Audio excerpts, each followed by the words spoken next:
Assalamualaikum warahmatullahi wabarakatuh. Selamat sore pemirsa Sultan TV. Senang sekali saya Bian Oktario bisa hadir kembali menemani Anda pada hari ini di Talk Show Bincang Hari ini.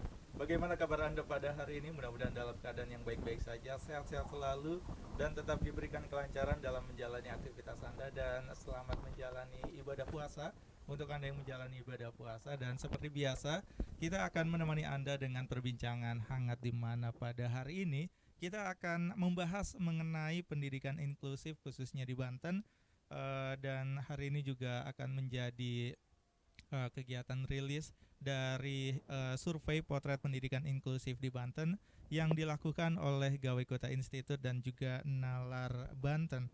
Dan pada hari ini sudah bersama kita ini narasumber yang akan ikut berdiskusi mengenai potret pendidikan inklusif di Banten. Dan sudah bersama kita pada hari ini ada Aji Bahroji selaku founder Gawe Kota Institute. Assalamualaikum, selamat sore. Waalaikumsalam, selamat sore Mas Bian. Gimana kabarnya pada hari ini? Masih sehat, puasa Alhamdulillah. masih Alhamdulillah. Tetap lancar aktivitasnya ya. lancar. Alhamdulillah. Di sini juga ada Mas Kinanjar Hambali MPD selaku pegiat komunitas Nalar. Assalamualaikum, selamat sore. Waalaikumsalam, selamat sore. Tetap lancar aktivitasnya. Amin.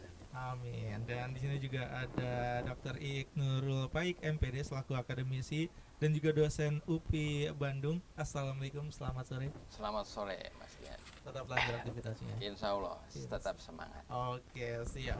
Dan kalau kita berbicara mengenai pendidikan inklusif di Banten, pemirsa Sultan TV, ini dari Gawe Kota Institute ini bersama dengan komunitas Nalar Banten ini telah melakukan sejumlah riset gitu ya mengenai pendidikan inklusif ini. Dan mungkin bisa diceritakan juga nih dari Pak Aji Baroji mengenai riset ini sebenarnya latar belakangnya seperti apa sampai akhirnya ini mencoba menggerakkan riset mengenai pendidikan ini bersama dengan Nalar Banten. Ya, terima kasih Mas Bian waktunya. Makasih Kang Gin, Pak Dr. Iik sudah hadir di studio ini. Pemirsa Sultan TV, alhamdulillah Gawe Kota Institute bersama Sultan TV dan komunitas Nalar ya. Nalar ini menurut saya komunitas yang bagus ya, yang kemudian mencoba mengumpulkan energi dalam bidang pendidikan. Nah, Gawe Kota Institute sendiri sejak 2021 memang mendeklar diri sebagai komunitas yang mencoba menjadi teman bagi stakeholder, siapapun ya, pemerintah, media massa, untuk berdiskusi secara konstruktif. Jadi saya rasa di mana keterbukaan informasi cukup gamblang, teknologi informasi harus diimbangi dengan kemampuan kita menganalisis data. Dan tentu kita salah satu cara untuk mengcounter atau mengeliminir kebiasaan data itu ya dengan riset ya, dengan melakukan survei yang dilakukan kawan-kawan saat ini. Gawe Kota Institute semenjak 2021 setidaknya telah melakukan berbagai kegiatan ya. Kita berdiskusi tentang ekonomi digital. Waktu tempo lalu pernah melibatkan juga Kadin Banten, kemudian juga teman-teman konten kreator untuk berdiskusi memotret bagaimana peta digital atau potensi ekonomi digital. Nah, kemudian juga kita pernah berdiskusi juga tentang bagaimana reformasi birokrasi, kepatuhan kawan-kawan di aparatur sipil negara terhadap penegakan hukum khususnya di corruption. Lalu kita juga pernah melakukan training riset. Tentu ini adalah bagian yang tak terpisahkan dari rangkaian cita-cita Gawe Kota Institute. Nah, tentu ini tidak mudah, butuh waktu. Nah, mudah-mudahan ini menjadi awal untuk menyajikan kepada publik sebagai kritik yang membangun. Jadi criticism by data gitu maksudnya. Kebetulan Om Gin ini expertise dari sektor pendidikan ya. Semenjak kenal beliau saat menjadi wartawan, lalu berpindah menjadi tenaga pendidik atau pengajar, bukan pengajar ya, pendidik ya. Pendidik. Itu menjadi menarik karena konsistensinya juga, beliau tidak juga lepas soal urusan tulis menulisnya. Jadi ini Pak Ik itu yang menjadi kami terus berkolaborasi dengan Spirit itu spirit itu. ya. Iya, Spirit riset. spirit riset itu.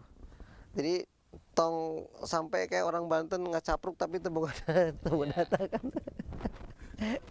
Nah itu mungkin Om Bian. Jadi saya insya Allah setelah ini nggak bakal berhenti. Nanti di tengah tahun juga kita ada lagi rilis survei terkait dengan mungkin juga politik atau yang lainnya. Yang pasti kami Gawe Kota Institut bersama Sultan TV ya, dibantu oleh teman-teman di Sultan TV untuk melakukan belanja masalah gitu maksudnya. Jadi karena nggak ada yang bisa melakukan terobosan secara sendiri, nggak bisa. Jadi pemerintah juga butuh stakeholder juga butuh pendidik, butuh tenaga riset dan lain-lain. Jadi kolaborasi itu yang dibutuhkan sehingga menemukan titik jalan keluar. Itu mungkin dan kali ini kita memotret pendidikan karena menjadi penting menurut saya. Bagaimana memotret pendidikan di Banten itu kan tentu tertinggal iyalah ya. Udah pastilah. Tetapi juga di antara ketertinggalan juga ada menurut saya yang harus di board gitu, di garis bawahi, di blok bahwa ini ada potret pendidikan inklusif dan itu menarik. Tidak banyak orang memotretnya, tapi oleh komunitas nalar ini dipotret sedemikian rupa. Mereka melakukan survei ke beberapa sekolah, mengumpulkan data dalam 3-4 bulan ini, dan kita bisa melihat ternyata memang potret pendidikan inklusif di Banten ini harus segera diintervensi dan itu membuka mata stakeholder. Nah kalau nggak dibuka begini kan kita nggak tahu Kang Gin. Kalau dibuka kan tahu, ternyata saya juga menjadi paham, ternyata yang inklusif itu tidak semata-mata pada ABK. Mohon maaf nih, pada anak berkebutuhan khusus ya. Tetapi ada yang tidak tercatat di permukaan gitu, mereka juga mesti diintervensi. Nah itu kan butuh manpower, butuh tenaga pendidik yang kemudian ini membantu mereka. Kan semangatnya mencerdaskan bangsa ya, mereka juga sama tuh, sama-sama anak bangsa yang harus juga ditolong. Itu mungkin pengantar dari saya, selebihnya Kang Gin yang akan mendescribe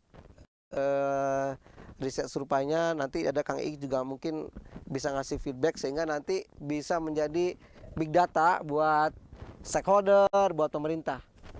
Seperti itu mungkin Om Bian. Oke, jadi sangat menarik kalau berbicara mengenai pendidikan inklusif ini sendiri yang ternyata di Provinsi Banten sebenarnya masih belum begitu merata dan kesadarannya sendiri bahkan di dunia pendidikan di Provinsi Banten ini masih belum begitu aware gitu ya dari dunia pendidikannya gitu. Dan mungkin dari Mas Ginanjar bisa diceritakan juga gitu, kenapa akhirnya pendidikan inklusif ini menjadi ibaratnya objek dari penelitian yang dilakukan bersama Gawe Kota Institut. Pendidikan inklusif itu kan kadang-kadang benar apa kata Kang Oji tadi, seringkali kita mengkelompokkannya pada orang-orang yang anak berkebutuhan khusus atau cacat yang kelihatan kayak autis, cacat fisik mungkin ya, asumsinya ke sana. Ketika kita bicara terkait dengan pendidikan inklusif pasti bicaranya seperti itu. Tapi sebenarnya kalau berdasarkan undang-undang misalnya, apa yang dimaksud dengan inklusif itu kan luas. Ada yang kesulitan belajar, lamban belajar ya. Nah, ketika kita bicara terkait dengan pendidikan inklusif, pendidikan anak-anak berkebutuhan khusus, itu kan seringkali di hanya pada ruang sekolah inklusi dan sekolah luar biasa. Oh, iya. Hanya itu ya. Padahal kalau misalnya kita bedah lagi, ada anak-anak yang kesulitan belajar atau ada anak yang lamban belajar, itu kan banyak masuk ke sekolah-sekolah umum. Iya. Nah, selain itu juga sekolah-sekolah umum tidak menutup kemungkinan menerima anak-anak yang berkebutuhan khusus, karena misalnya di daerah kecamatan A itu tidak ada sekolah khusus dan tidak ada sekolah inklusi. Iya. Betul. Sementara semangat orang tua, walaupun dalam data statistik secara nasional jumlah anak yang berkebutuhan khusus itu hanya 12% yang melanjutkan pendidikannya, tapi kan mungkin ada yang 12% itu saudara kita atau tetangga kita yang ingin masuk, tapi di kecamatannya itu tidak ada sekolah khusus atau sekolah inklusi. Data di Pandeglang terutama itu kan sangat sedikit sekolah inklusi. Nanti bisa kita share datanya. Terus juga sekolah khusus juga masih sangat terbatas. Nah, penelitian sebelumnya tentang pendidikan inklusi itu kan hampir sama saja. Terutama kalau penelitian yang dilakukan oleh akademisi itu kan biasanya kalau bicara tentang pendidikan inklusi itu bicaranya kepada sekolah inklusi atau sekolah luar biasa, terutama sekolah inklusi. Bagaimana dari dulu saya baca trennya dari 2012, 2017 beberapa penelitian sampai 2020 sama saja permasalahannya guru yang kurang terlatih, kurikulum adopsi untuk pendidikan inklusi tidak kurang ya. Walaupun di sekolah-sekolah inklusi namanya juga sekolah inklusi, ada beberapa hal yang patut dicontoh oleh sekolah umum gitu ya. Nah, apa yang kita dapatkan di sekolah inklusi misalnya, kita sebelum ke sekolah umum melakukan uji lapangan dulu atau kita penelitian dulu terhadap 2 sekolah inklusi di Pandeglang, 1 SD, 1 SMP, dan tampaknya sekolah ini juga cukup bagus ya. Kita juga didampingi oleh Sekretaris Dinas Pendidikan Pandeglang, berdiskusi bersama guru dan kepala sekolah di sekolah inklusi. Nah, temuan kami di sekolah inklusi itu terkait dengan pendidikan inklusi, tidak ada guru pendamping khusus di kelas, terus pertemuan guru berbagi praktik baik dan memecahkan masalah. Artinya guru-guru itu apa sih masalahnya ketika mereka mengajar sekolah inklusi semenjak COVID-19 itu mulai kurang ya, mulai jarang karena mungkin terkait dengan anggaran, dukungan anggaran daerah minim. Pelatihan yang kami catat itu pelatihan, walaupun itu di sekolah inklusi, untuk pendidikan inklusi masih agak kurang ya. Hanya beberapa guru yang ikut pelatihan, tapi itu lebih bagus. Paling tidak di sekolah inklusi itu, pendidikan inklusi di sekolah inklusi itu identifikasi peserta didik sudah mereka lakukan. Sampai misalnya ini lahirnya usia perkawinan orang tuanya itu berapa tahun gitu kan, itu diteliti ya, dianalisa. Jadwal bimbingan juga sudah ada, penjelasan kepada orang tua juga sudah dilakukan, diferensiasi pembelajaran juga sudah mereka lakukan, pendampingan mereka 1 minggu sekali ada pendampingan khusus ya, walaupun tidak ada pendampingan khusus di sekolah atau ada guru pendamping, itu cerita di sekolah inklusi. Nah, sekarang yang dimaksud dengan pendidikan inklusif itu kan pendidikan yang bukan hanya di SLB, bukan hanya di sekolah inklusi yang ditunjuk oleh pemerintah, tapi juga di sekolah-sekolah umum atau dalam kita kenal dengan sekolah reguler. Nah, dalam perkembangannya tampaknya Kementerian Pendidikan dan Kebudayaan juga mendorong sekolah-sekolah umum untuk menciptakan iklim inklusif. Salah satu contoh misalnya dorongan dari kementerian, pada saat penerimaan peserta didik baru itu 15% itu dialokasikan untuk peserta didik dengan kebutuhan khusus. Dan juga dalam rapot pendidikan itu sudah ada yang namanya rapot pendidikan inklusi, iklim inklusif. Nah, Banten itu dalam rapat pendidikan inklusif yang bisa diakses oleh publik, itu dalam kategori merintis. Yang kategori pertama awal itu masih di bawah gitu ya, terus merintis, terus ada membudaya. Kalau merintis itu sebagian sudah diperhatikan tapi sebagian belum gitu ya. Jadi itu juga saya nggak tahu apakah di Dinas Pendidikan kayak rapat-rapat pendidikan ini dibahas dengan stakeholder pendidikan, mestinya kan dibahas. Ini bagaimana kita cara meningkat. Nah, berdasarkan itu kami juga melakukan survei terhadap 25 sekolah.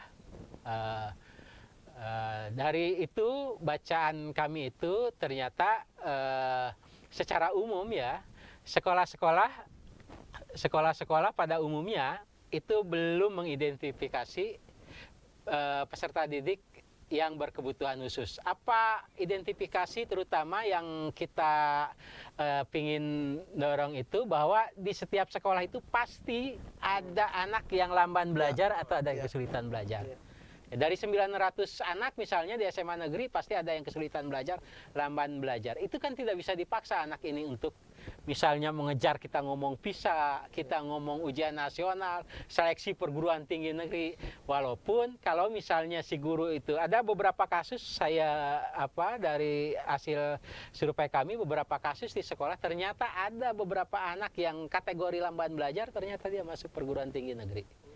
Gitu. Tergantung pendekatannya. Dan identifikasi yang belum dilakukan oleh rata-rata atau kebanyakan sekolah negeri, baik SD, SMP, guru belum begitu tahu ada siswanya yang berkebutuhan khusus atau yang berkesulitan belajar atau dalam kategori lamban belajar. Ya. Terus di sekolah juga intervensi kurikulum, kurikulum, adopsi kurikulum untuk mengakomodir kebutuhan peserta didik yang lamban atau yang kesulitan belajar itu masih kurang dilakukan. Jadi wajar kalau misalnya premnya begitu, anak-anak disebut bodoh itu karena mereka tidak mau belajar di rumah. Tapi sebenarnya kalau kita amati lagi, selain mungkin ada anak yang tidak suka belajar di rumah, tapi juga ada anak yang lamban belajar atau kesulitan belajar yang dibutuhkan intervensi khusus. Sehingga ada intervensi khusus dari guru, dari 900 orang itu. Kalau kita misalnya rata-rata ya, yang misalkan ada yang mencantumkan yang masih premnya itu masih yang disebut berkebutuhan khusus itu yang autis, itu ya. Jadi sehingga ketika ditanya sama kita itu rata-rata menjawab 1, 2. Tapi kalau sekolah-sekolah yang ada juga sekolah-sekolah yang sudah menurut kami agak maju memahami itu, ada yang mencantumkan 240, ada yang menyantumkan. Nah, kalau kayak sekolah inklusi itu yang 2 sekolah dijadikan sampel itu sama kami dijadikan diskusi serius di sekolah itu mereka yang SD 30, yang SMP 15. Nah, ada salah satu sekolah yang lamban belajarnya itu 240 dari mana? Dari psikotes, hasil psikotes. Jadi sebenarnya sekolah itu bisa memanfaatkan hasil psikotes, bisa juga dilakukan oleh guru dengan mengidentifikasi. Kan ada guru-guru matematik misalnya atau guru-guru eksak itu ketika berhadapan dengan peserta didik itu ini kesulitan 2 tambah 2 itu dia tidak tahu. 10 tambah 10 dia tidak tahu. Nah, kan kalau guru biasanya mangkel itu kan, marah-marah atau dijemur anak atau disuruh di depan atau misalnya ini. Nah, kalau tidak ada penanganan khusus, biasanya anak-anak itu kalau kuat mentalnya, dia bisa menyelesaikan pendidikan. Kalau tidak ada mental, kayak kesulitan belajar di salah satu sekolah, cerita guru BK-nya itu mengundurkan diri karena dia merasa minder ketika misalnya dia tidak bisa hitungan tuh. Dia ampun lah pokoknya kalau hitungan-hitungan. Apalagi kalau daya dukung orang tuanya terbatas ya. Kalau misalnya di sekolah-sekolah dalam tanda kutip heterogen kayak di SMA Selatan lah, Banten Selatan kan orang tua nu penting masih anak sekolah gitu kan. Mal mungkin ditanya ngapal ke naon, belajar naon kan ke malam mau belajar apa, yang penting sekolah kan. Itu barangkali ya. Jadi memang sangat menarik kalau berbicara mengenai pendidikan inklusif ini sendiri gitu ya, dimana memang dari hasil riset ternyata masih banyak sekolah yang tidak melakukan identifikasi tadi dari peserta didiknya, yang mungkin ternyata ada yang lambat belajar, ada yang kesulitan belajar, selain tadi anak-anak berkebutuhan khusus gitu ya. Nanti setelah ini kita mencoba tanggapan ini dari Mas Iik seperti apa, kenapa memang masih banyak sekolah yang ibaratnya masih belum sadar untuk melakukan identifikasi tersebut, sampai akhirnya mungkin masih minim sekolah reguler apa ya, ibaratnya kesulitan untuk menginklusifkan diri, ibaratnya seperti itu ya, untuk pendidikan itu sendiri. Nanti akan kita lanjutkan diskusi kita dan akan kita lanjutkan lagi, jadi pastikan Anda pemirsa Sultan TV tetap bersama kami di Talk Show Bincang Hari.